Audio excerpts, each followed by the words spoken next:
Nós queríamos agradecer a Jesus, agradecer a espiritualidade, a oportunidade. É uma honra estar na casa de Glacos, podendo falar do Evangelho de Jesus à luz da nossa querida doutrina espírita e sabendo de antemão que o benefício é para nós, que os mentores espirituais possam achar acesso em nossos pensamentos e em nossos corações. O nosso assunto hoje é pensamento e vida.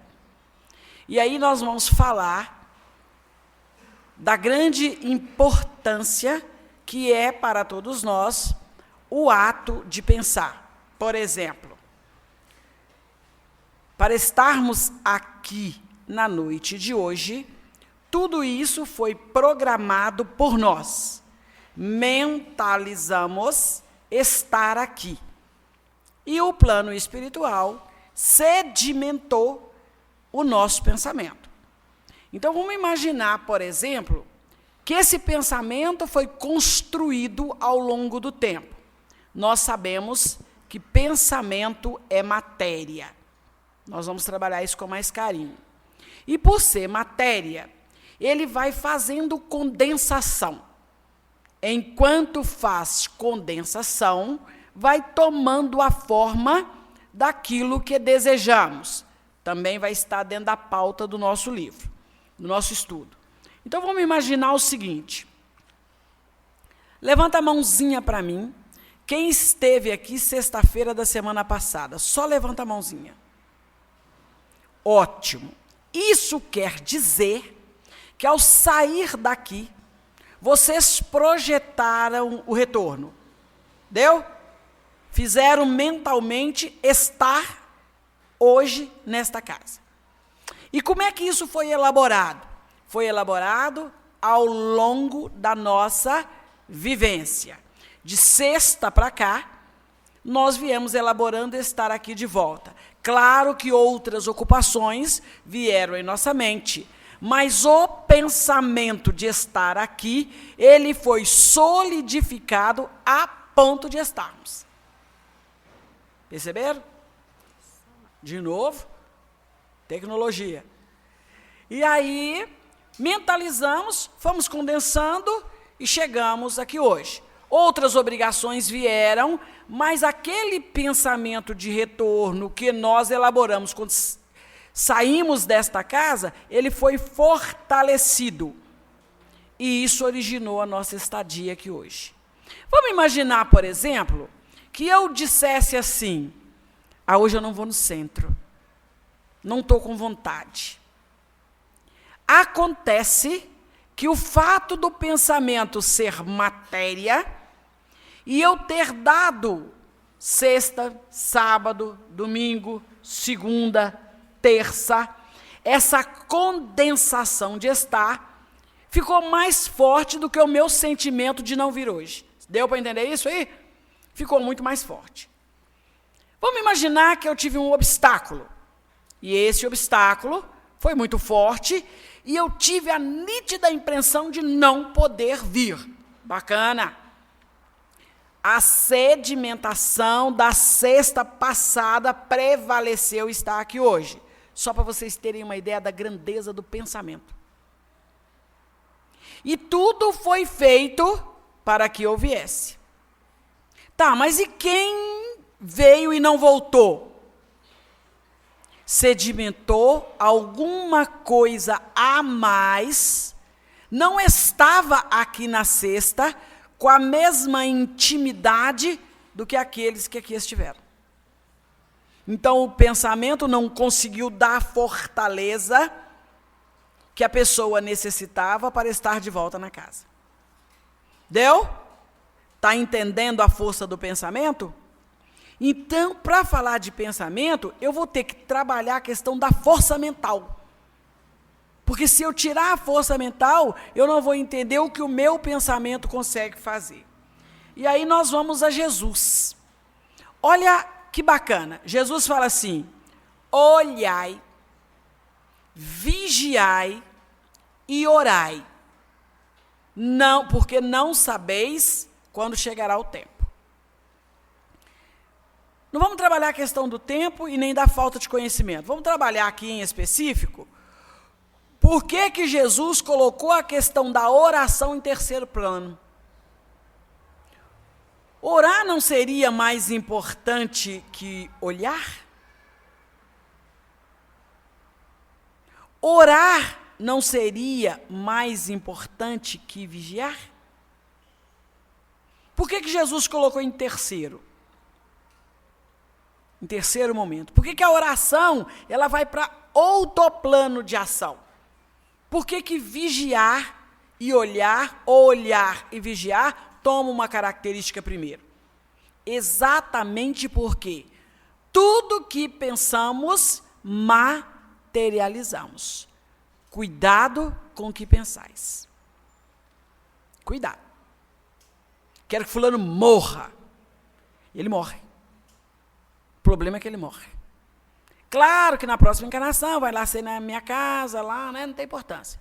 Mas o meu desejo faz com que a expressão aconteça. Por isso que eu vou trabalhar alguns aspectos aqui que são de suma importância para a nossa vida. Pensar faz toda a diferença no universo. Pensamento tem como origem a inteligência. Então, quando eu penso, eu cultuo a inteligência, ou quando eu estou em processo de inteligência, eu cultuo o pensamento. Tá? Vamos com calma. Olha aqui, Emmanuel. Todas as obras constituem a resultante do pensamento de criaturas. Tudo que tem no universo foi criado por nós.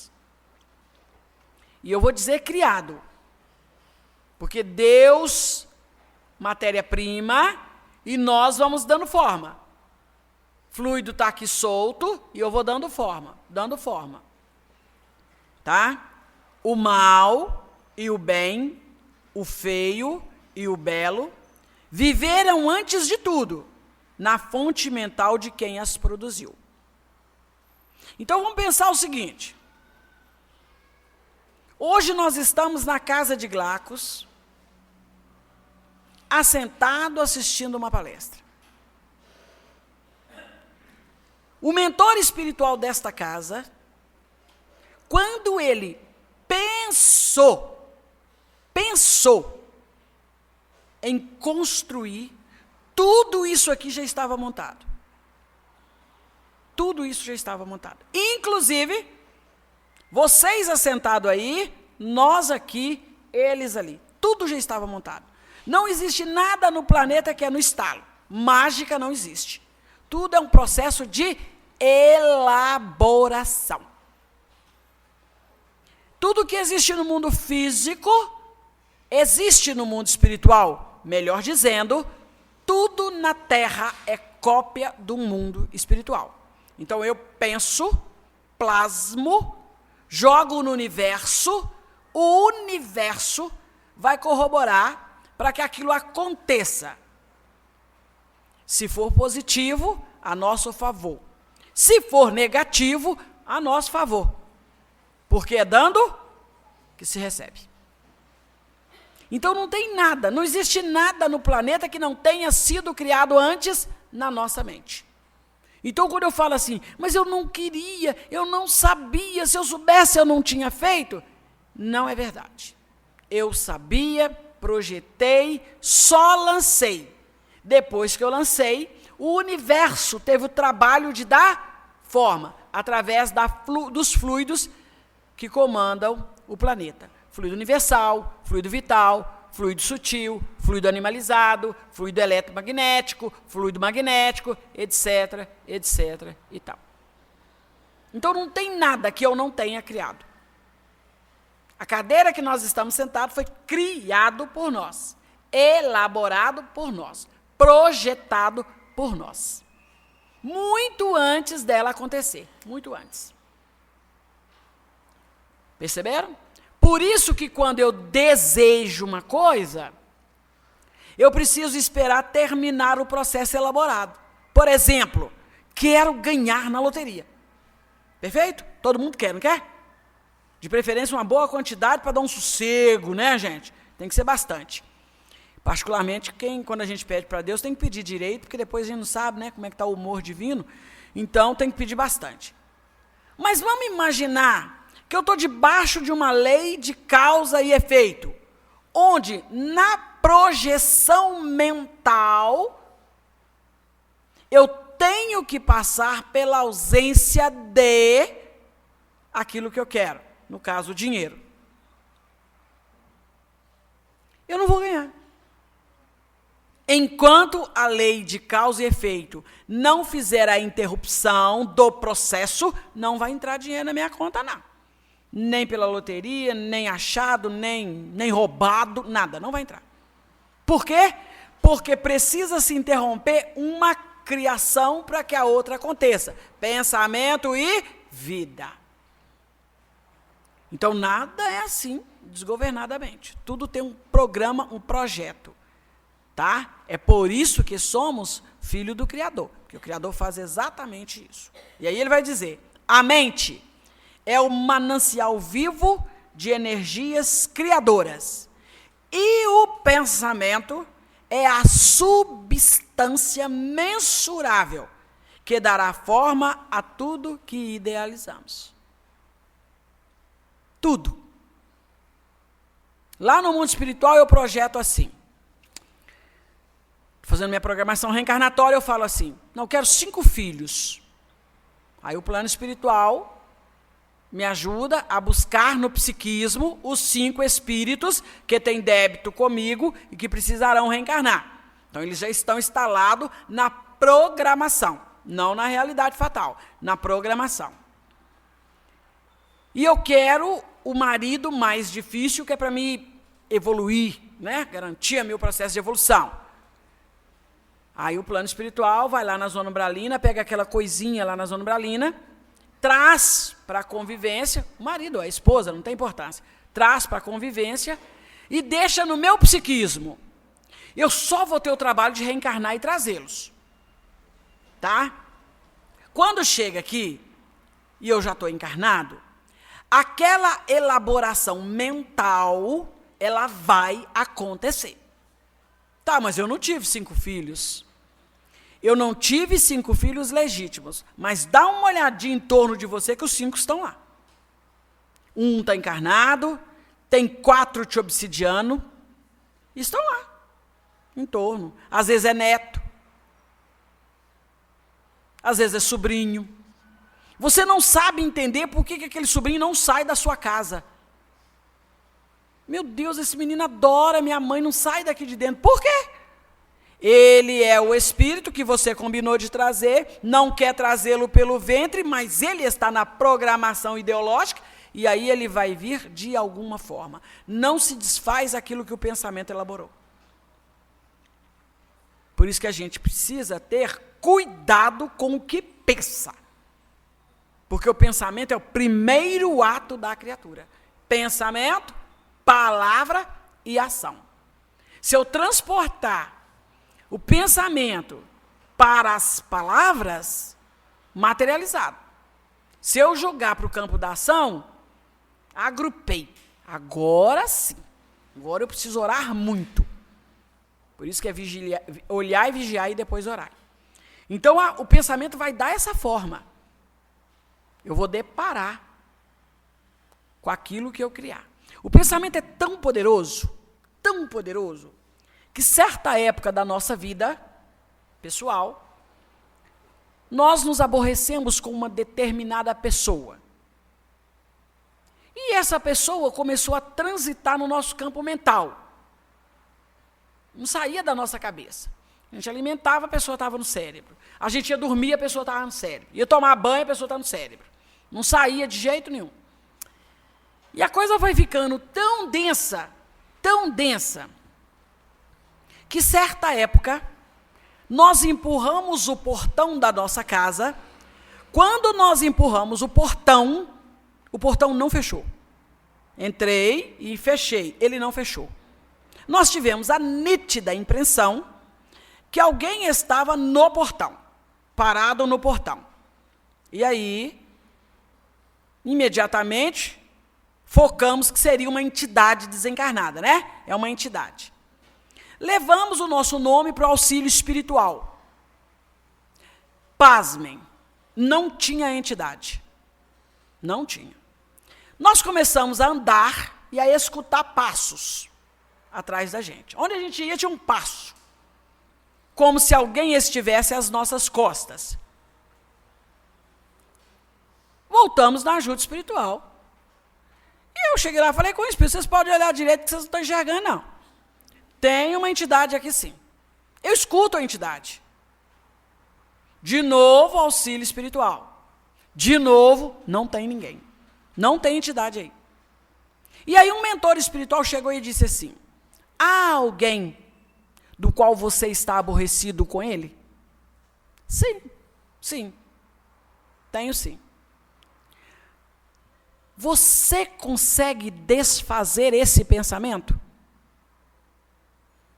Não sei. Muito difícil. Pois então desfaça. Desfaça este pensamento. Porque você criou uma forma em torno de você.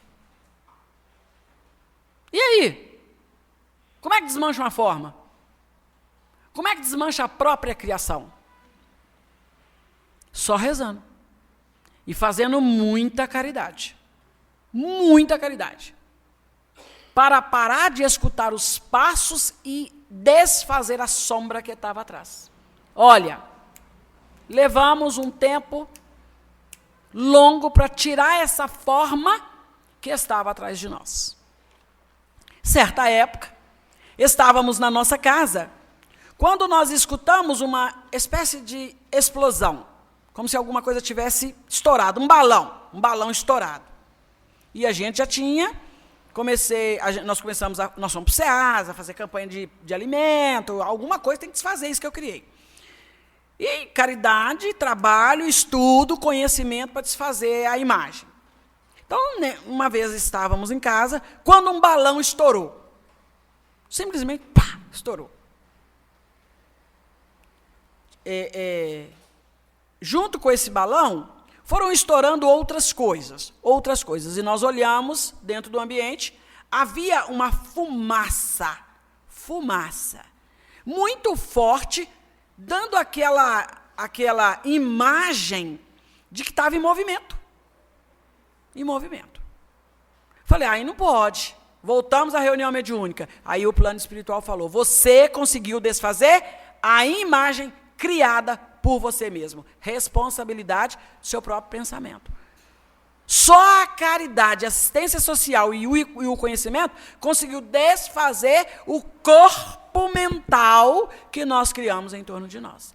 Muita responsabilidade. Manter aquele pensamento negativo. E aí eu fiquei pensando, e se fosse positivo? E se fosse? Chico Xavier estava andando, apressado, atrasado para o trabalho, atrasadíssimo. E aí uma senhora falou com ele assim, Chico, ontem eu fui na rua, né? Encontrou com ele e falou assim, Chico, ontem eu fui na casa da prece, você escreveu uma mensagem para mim e eu não estou conseguindo ler a mensagem. O Chico falou, minha irmã, eu vou te pedir encarecidamente, vá hoje à noite na casa do caminho, na casa da prece, e eu leio a mensagem para você, porque agora eu estou atrasado para ir para o trabalho. Ela falou, Chico, queria tanto saber o que tinha na mensagem. E o Chico falou, pois é, agora eu não posso. Emmanuel bateu no ombro dele e falou, leia a mensagem agora. E como a mensagem do Chico é praticamente um caderno, Chico falou, agora eu não chego no trabalho, né? E Emmanuel falou com ele, pacientemente, com calma, corre não. E o Chico leu, o horário foi embora, a oficina fechou, a empresa fechou e o Chico está lá lendo a mensagem. Quando ele acabou, ela olhou para ele e falou assim, Chico, Deus lhe pague, que Jesus te proteja no seu trabalho. Foi embora. Emmanuel falou, Chico, olha para trás. Quando ele olhou, pétalas de rosa estavam vindo em direção a ele e o envolvendo.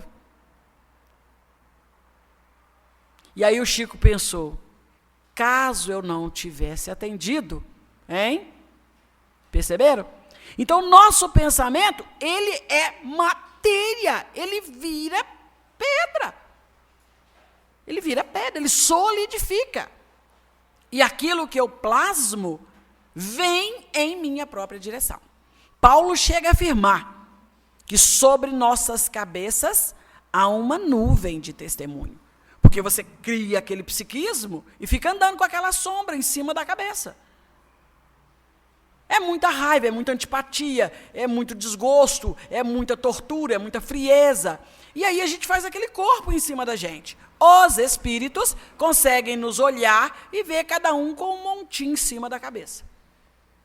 Se vocês tiverem dúvida, olha para cima. Pois é. Tá? Então a gente tem que ter cuidado. Bom, então pensar é criar.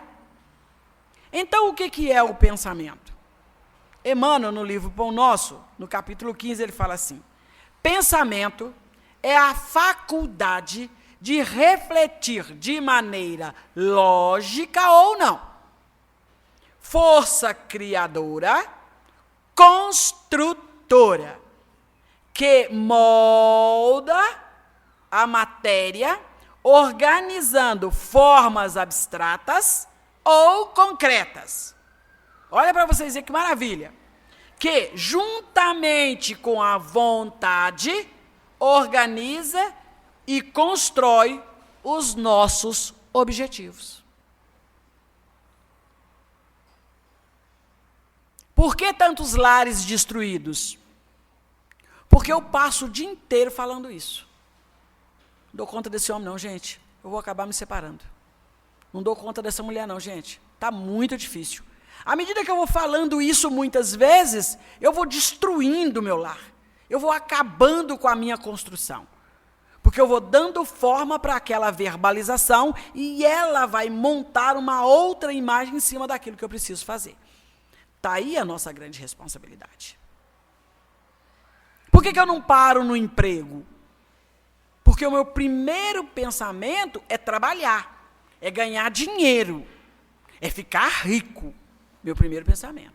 Aí eu entro para aquela desgraça daquela empresa que não paga direito, você trabalha feito condenado segunda a sábado, você não tem um pingo de folga, ninguém aguenta ficar lá, então você fica desempregado. Porque eu vou moldando outra imagem em cima daquilo que deveria ser o meu ideal. Perceberam? Então a nossa responsabilidade é muito grande. Porque esse pensamento, sendo força criadora, ele vai moldar. Eu estou criando o tempo todo, gente. O tempo todo eu estou criando. O tempo todo eu estou criando. Nós estamos assentados aqui criando agora.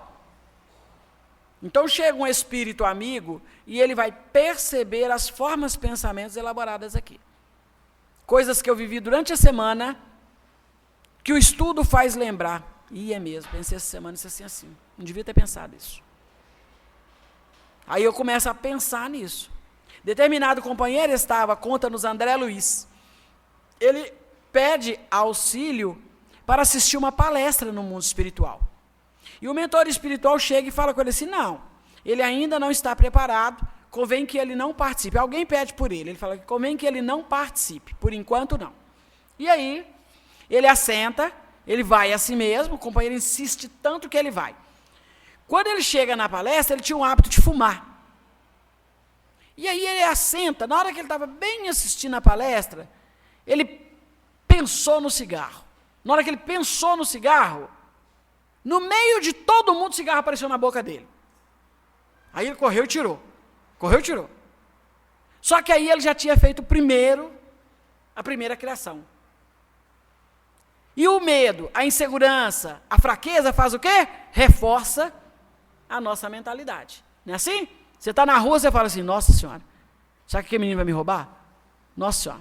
Daqui a pouco você está com a bolsa pendurada dentro, né? Todo agachado, protegendo uma bolsa que nem tem dinheiro, só tem conta para poder pagar, e você está protegendo a bolsa. Então, de repente, ele começou. Aí, ele tirava um cigarro, aparecia outro. Aparecia na mão dele, e aí ele ia tirando. Até que o mentor espiritual foi lá e retirou ele da palestra.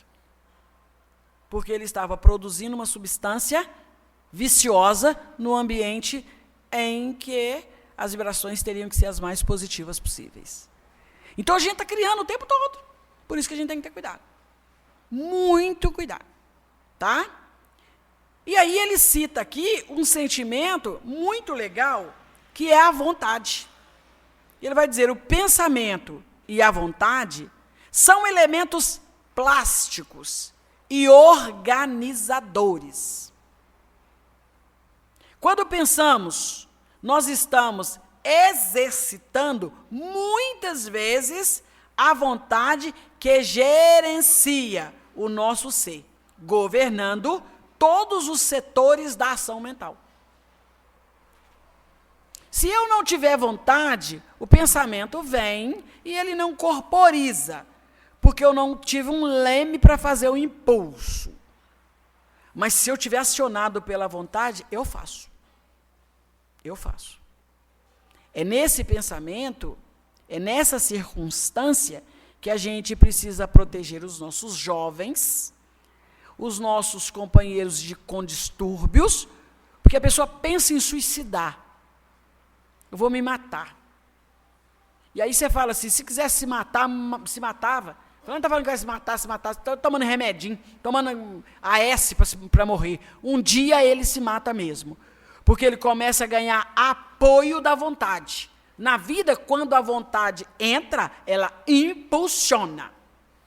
A vontade é o leme que dirige o nosso barco. Vou falar dela daqui a pouquinho.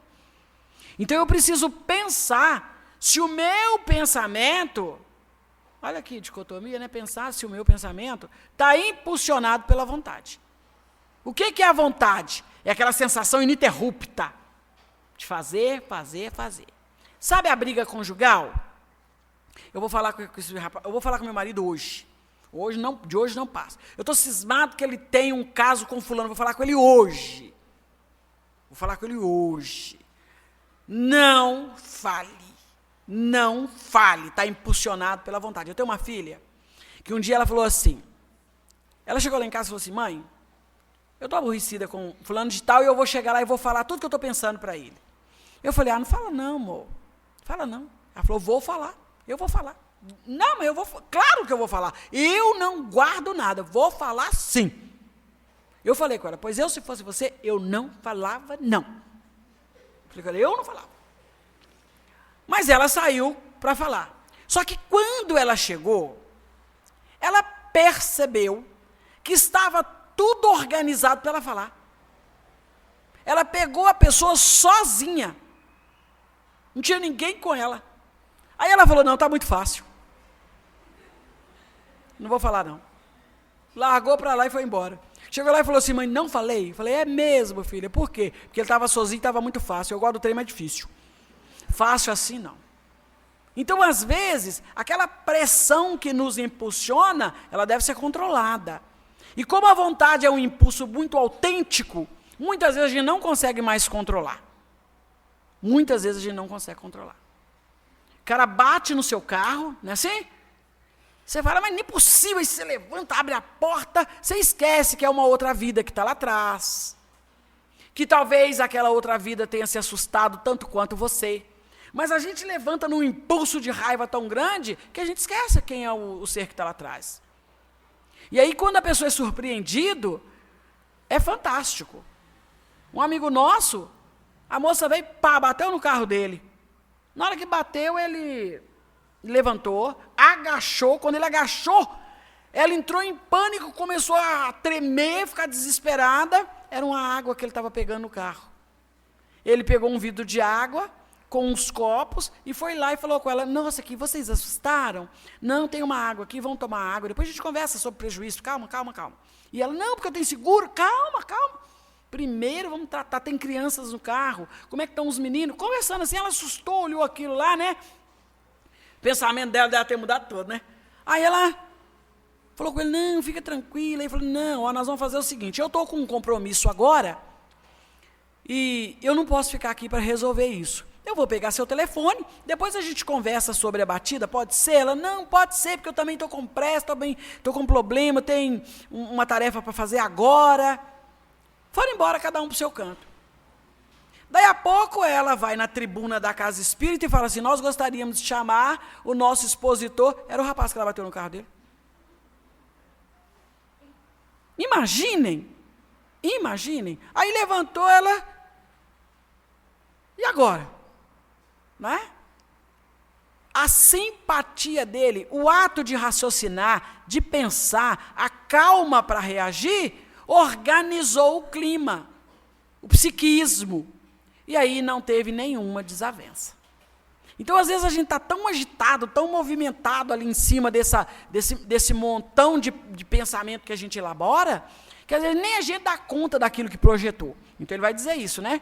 Mostrando a necessidade de vigiar e trabalhar, o que nos leva à necessidade constante de meditar sobre o que buscamos. Presta atenção. Com os nossos pensamentos e, portanto, onde estamos dirigindo as energias da nossa atividade mental. Depois que você lê isso, a gente começa a pensar numa série de coisas que a gente podia ter pensado antes, né? Nossa Senhora, não devia ter feito aquilo. Ai, meu Deus do céu, mas tudo bem, tá? Mas meditar faz toda a diferença. Meditar faz toda a diferença. Você está num ambiente de trabalho, tem uma pessoa te penitenciando, medita. Se eu estivesse no lugar dela, como eu agiria comigo? Como é que eu agiria comigo? E aí essa capacidade de refletir vai te levar a meditar e a ação vai ser completamente diferente. Pense em Jesus no madeiro. Pense em Jesus na cruz. Pensa no sentimento de Jesus na cruz. Nenhum pensamento de injustiça. E ele foi injustiçado? Claro que foi. Claro que foi. Que erro Jesus cometeu conosco? Mas ele não teve tempo de pensar em injustiça. Ele começou a pensar, a meditar na nossa pequenez. Tadinha da Sônia. Olha o que ela está fazendo. Eu sou a única pessoa que posso ajudar, ela está me crucificando. E vocês também estavam lá, porque eu lembro. Todo mundo aqui, ó, com essas carinhas de santa, estava todo mundo lá. Crucificando Jesus. Ele não teve um pensamento contra nós, porque ele meditou na nossa ignorância, na nossa fragilidade. Por que é tão fácil entender a criança? Porque você pensa na pequenez da criança, na fraqueza da criança. Você fala comigo, não põe a mãozinha aí, filho, não põe. Aí ele vai, pá, pôs a mão no negócio, tomou choque. Quando é um adulto, você fala, bem feito, tomar que morra. Para aprender a pensar com raciocínio. Mas na criança, você corre lá, põe no colo e fala, ô, coitadinho, tomou choque. E aí você beija o lugar que fez o dodói, né? Você leva no médico. Por quê? Porque a gente consegue raciocinar naquela pequenez. Nosso pensamento, ele tem que trabalhar assim em tudo. Experimente pensar nas pessoas que estão em torno de você como se fossem crianças. Vai ser muito bom para nós. Vai ser muito pacífico, porque nós não vamos tomar atitudes agressivas. E aí nós vamos acalmar o nosso pensamento. Não é isso? Quem fala isso é Ernesto Bossano. E aí, o que acontece conosco? Vamos trabalhar a questão da vontade para vocês entenderem. Emmanuel vai falar assim, comparemos a mente humana, espelho vivo da consciência lúcida, a um grande escritório subdividido em diversas seções de serviço. Eu vou pegar 4, mas tem muitas divisões, porque a mente, né? A mente tem vários departamentos.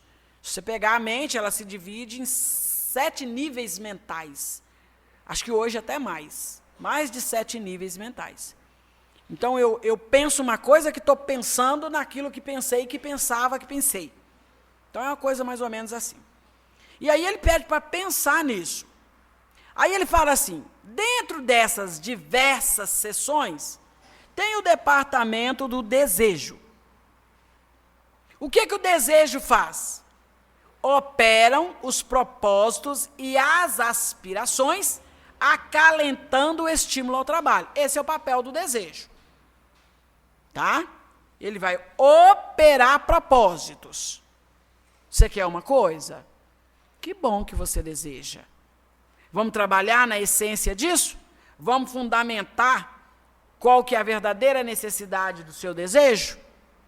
Quando eu faço isso, eu ponho o departamento para funcionar com responsabilidade. Eu desejo muito me envolver com uma determinada pessoa, mas ela é casada. Então, o meu desejo precisa operar novos propósitos. Eu vou continuar desejando? Claro que vou. Está dentro de mim. Mas eu vou deixar para a próxima encarnação. Eu quero aquela pessoa, mas na próxima encarnação. Nessa não dá, ele é casado. Ele tem filhos. Se eu entrar ali, eu vou sofrer imensamente. Eu tenho uma amiga que um dia ela me ligou e falou comigo assim, nossa, Sônia, minha filha, eu estou sofrendo muito com fulano de tal. Eu falei, por quê? Ah, menina, ele agora está fazendo isso e isso comigo, e olha, estou cheia de vontade de acabar o casamento. Até porque eu acho que eu não mereço. E eu falei com ela assim, engraçado, eu penso diferente. E ela falou, o que você pensa? Eu falei, eu penso que você merece. Como assim? Ninguém merece sofrer. Eu falei, ele era casado quando você conheceu ele.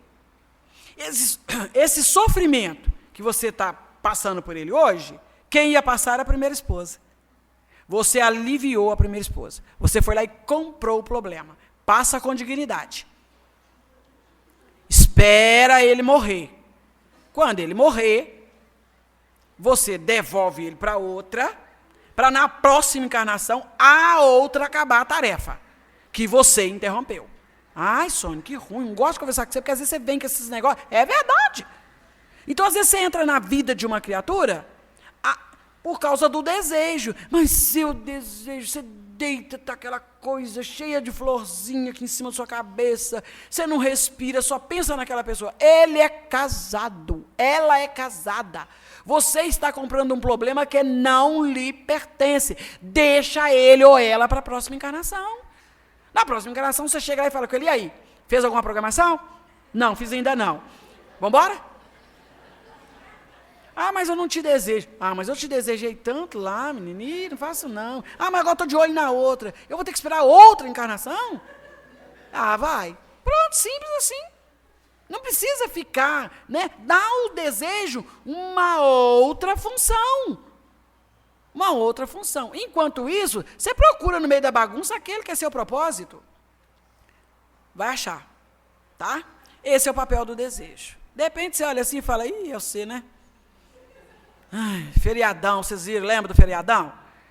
O mesmo short de sábado, domingo, não, sexta-noite, vestiu o mesmo short, sexta-noite, ficou sábado o dia inteiro, domingo o dia inteiro, segunda-feira e terça-feira só foi tirar o short, aquele short está sozinho rodando dentro de casa lá, na quarta-feira para ir para o trabalho. Assim que é. Assim que é.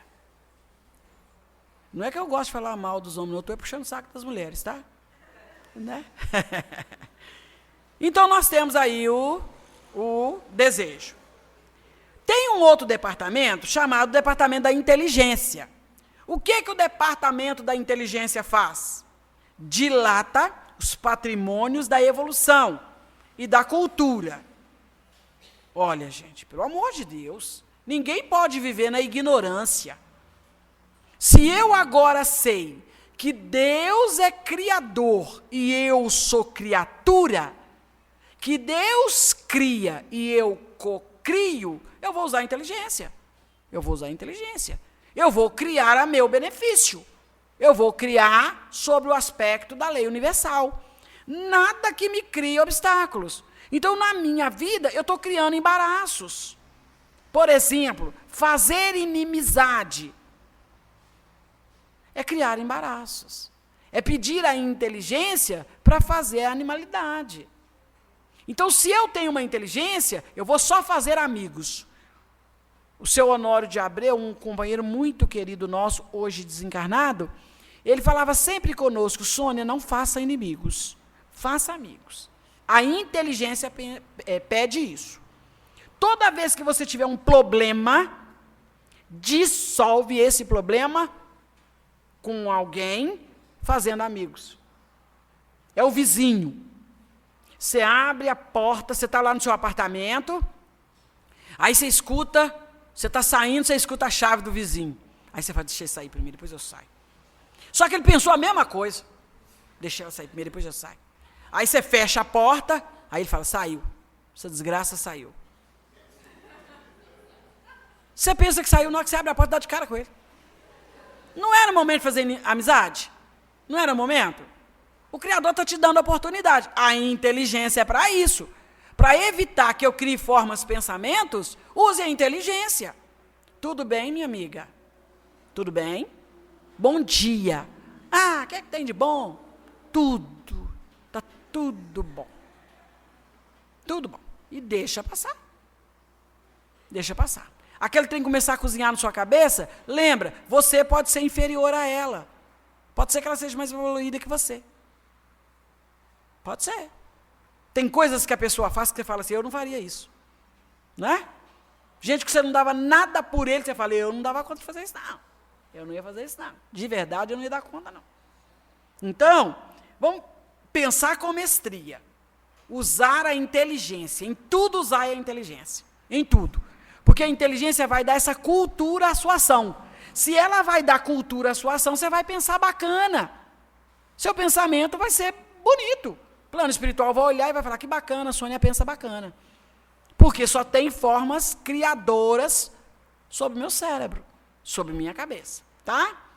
Em cima dentro desses setores, né, dentro dessas sessões, ele vai dizer que nós temos o departamento da imaginação. Gente do céu, a imaginação do homem trabalha demais. Trabalha demais. E é aí que a gente tem que ter cuidado. Porque já que eu tenho o desejo, já que eu tenho a inteligência, a imaginação vai dar a forma que o pensamento quer. Então vamos dar a forma bacana. Quando você ouvir uma notícia, deixa 3, 4 pessoas dar a notícia.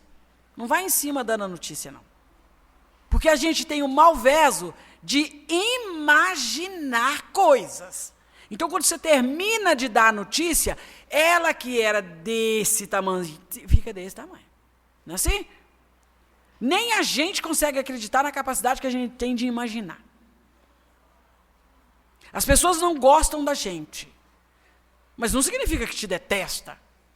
E aí, quando eu encontro com a pessoa que não gosta de mim, eu crio um monstro em cima da pessoa.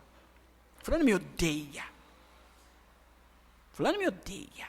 Não, às vezes ele só não gosta mesmo, não vai com sua fachada, coisa simples assim. Não é? Olha para você e fala assim, parece tão bom assim não. É só isso. Mas eu costumo dar à imaginação uma dilatação desnecessária. Então eu estou no ambiente de trabalho, a pessoa passa, ela não gosta de mim, naturalmente ela vai falar bom dia e é tudo quanto basta. Aí eu vou para a cozinha tomar um café, chega lá na cozinha, eu estou chorando. O que foi? Fulano passou por mim agora, nem me olhou. Olha, mas direito dele. Mas a imaginação faz aquilo parecer mais do que é. E já que a imaginação é um patrimônio do espírito, por que não dar uma boa imaginação? Talvez a pessoa esteja com problemas. Não é assim? Raciocinem comigo. Você está lá na lanchonete. Agora está fazendo calor, né? Mas é bom quando está fazendo frio. Não presta esse copo. Você está lá na lanchonete. E aí você chega na menina e fala com ela assim, você me dá um cafezinho quentinho? Ela está muito apertada, com muitas coisas. Ela vai lá, põe um cafezinho lá daquele bem morno e te dá. Você pega o café, olha para a cara dela, o que você tem vontade de fazer? Não fala não, gente, pelo amor de Deus. Fala não. A vontade é essa, não é?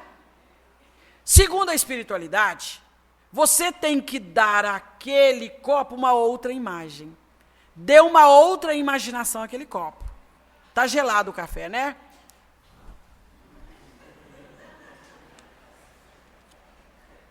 Ela que te deu o café frio, vai acreditar que te deu ele quente. Então, ela também vai imaginar outra coisa. E você vai ficar em paz.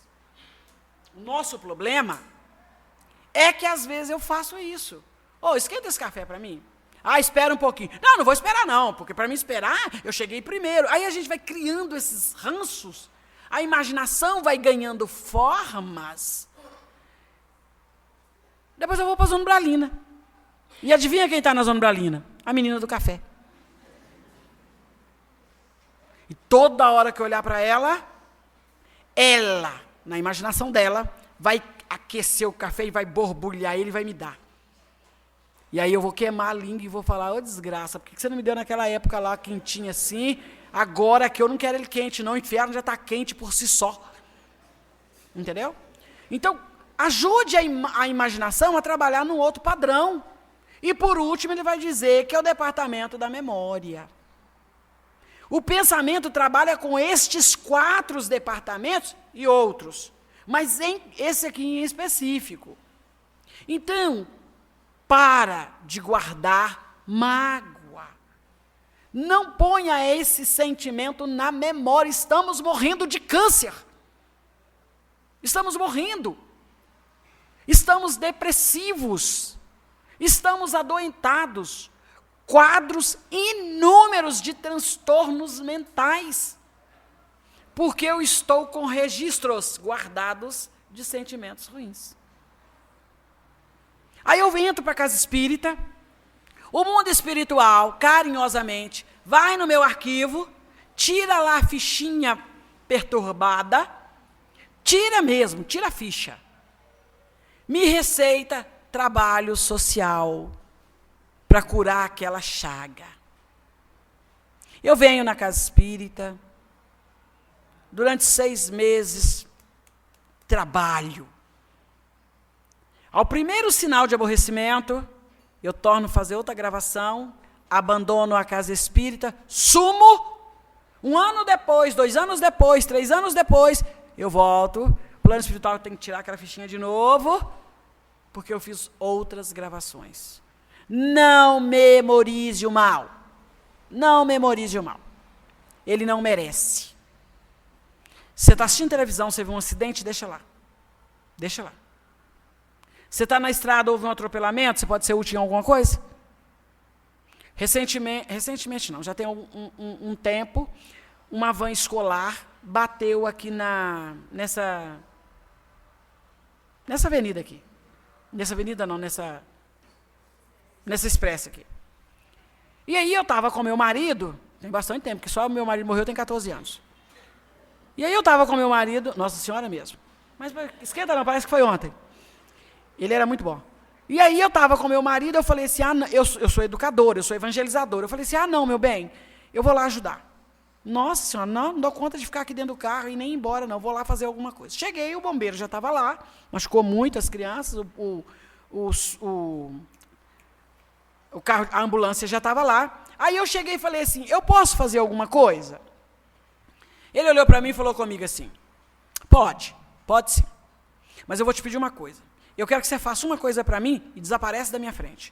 Eu falei, nossa, que falta de educação, pensei comigo, né? Falta de educação, mas não dei imagem à memória, não. Ele falou, sabe por quê? Eu preciso de pessoas que tenham vida presente, que venham aqui, façam e vão embora. Tá? Porque senão a pessoa fica aqui e ele fica marginalizando a dor da infância, da dor do acidente. Então, eu preciso que você arrume para mim 12 garrafas de água. Eu preciso disso agora. Agora, se ofereceu, então vai lá e faz. Nossa, gente, que aperto. Né? Aí eu saí correndo, fui caçar uma água, cheguei num negócio que tem ali na frente, falei com o rapaz assim, me passa aí 12 água mineral, e daqui a pouquinho eu venho te pagar. Coitadinho, eu não paguei ele até hoje. Mas ele também não ligou, não. Pode ficar tranquilo que eu não estou devendo ele, não. Aí, peguei a água, levei lá. Aí ele falou comigo, agora pode entrar para a Kombi da senhora, pode ir embora fazer o trabalho da senhora já fez a sua parte. Pronto, acabou.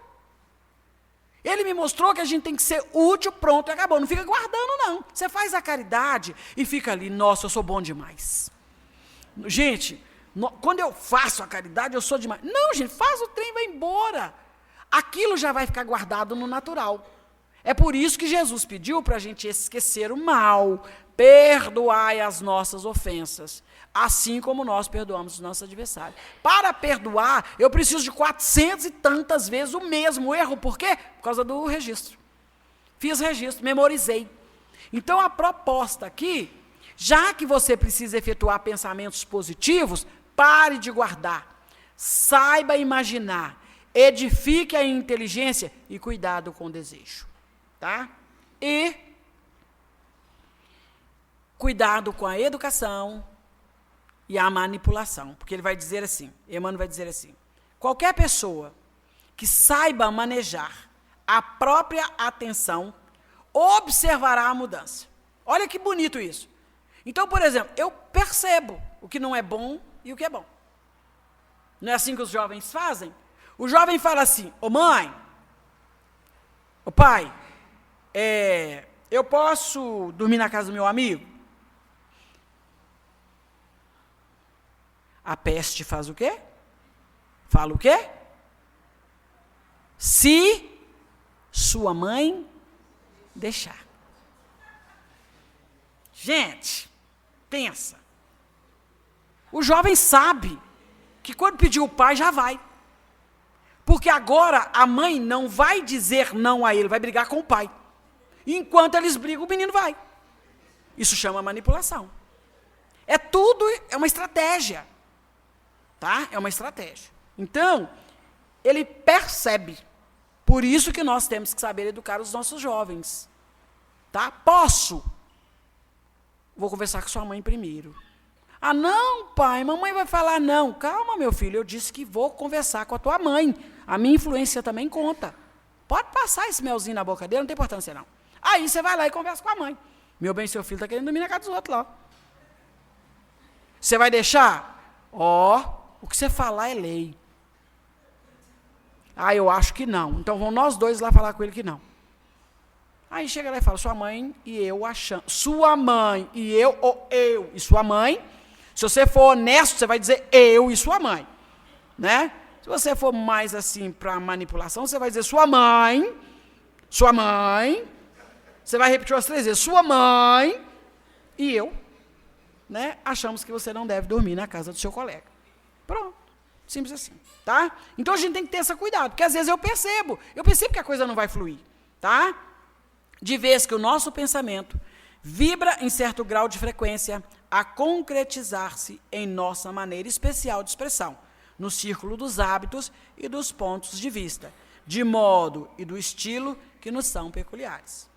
Ondas, faixas, vibrações, sintonias compensadas e vigilância moral. Se eu conseguir vigiar, podem ter certeza, pensamento vai fluir bem, a vida vai existir e eu não vou ter aflições, e eu não vou ter conflitos. Porque quando eu desencarnar, o pensamento está na linha direcional de Deus. Tranquilo, meus irmãos? Deu? Muita coisa teríamos que falar. Nós ficaríamos aqui falando do pensamento uma encarnação inteira. Mas vamos falar só um pouquinho hoje. Que Jesus, que o plano espiritual devolva todos em paz aos seus lares. Obrigada, viu?